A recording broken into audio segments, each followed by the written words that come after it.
Walezi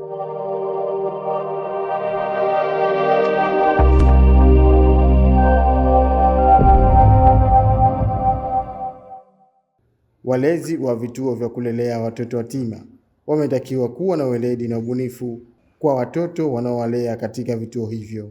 Akizungumza kwa niaba ya mkurugenzi idara ya ustawi wa jamii na wazee Hassan Ibrahim Sleman, afisa ustawi wa watoto na mkuu wa malezi mbadala kutoka idara ya ustawi wa jamii na wazee Zanzibar, Ibrahim Muhammad Ibrahim, wakati akifungua mafunzo kwa walezi wa watoto hao huko katika ukumbi wa kijiji cha SOS wilaya ya Magharibi B, mkoa wa Mjini Magharibi, kama hapa anapoanza kuelezea malengo ya mafunzo hayo. Lengo la mafunzo haya kwa walezi kwanza ni kuwaimarisha walezi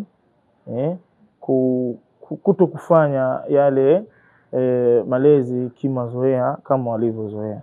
Kwa mfano, malezi haya ya vituo ni malezi ambayo yako systematic, tayari yapo kwenye mfumo, lakini vile vile kuwajengea uwezo hawa walezi katika ufanisi wa malezi ya hawa watoto.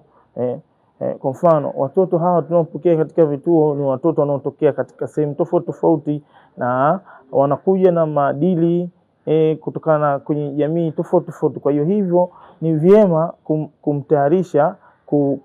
kumtayarisha yule mlezi kuwa na uweledi ama pia uwezo wa kudili na hawa watoto wanaotoka katika magrupu ama katika jamii tofauti tofauti, kwa sababu tunafahamu kwamba watoto hawa fanani, jamii hazifanani, kila mtoto anakuja na tabia zake. So mlezi awe anauelewa au awe mnyumburifu juu ya namna ya kutoa malezi kwa watoto hawa. Neno langu kwa walezi hawa ni kuchukulia mafunzo haya ya siku 3 ni kuweka serious, yani seriousness, uwe makini juu ya mafunzo haya, kwa sababu mambo tunakuja kufundishana ni muhimu sana kwa kuzingatia haya maslahi ya watoto. Watoto wanapata changamoto nyingi sana katika jamii, hivyo ni pia kuwapa fursa hawa walezi wanaotoa huduma, kuwajengea uwezo juu ya namna gani katika wanavyopaswa kufanya kazi ama kutimiza ule wajibu wao. Mbona chukio huwezi kujenga kwa mwanao?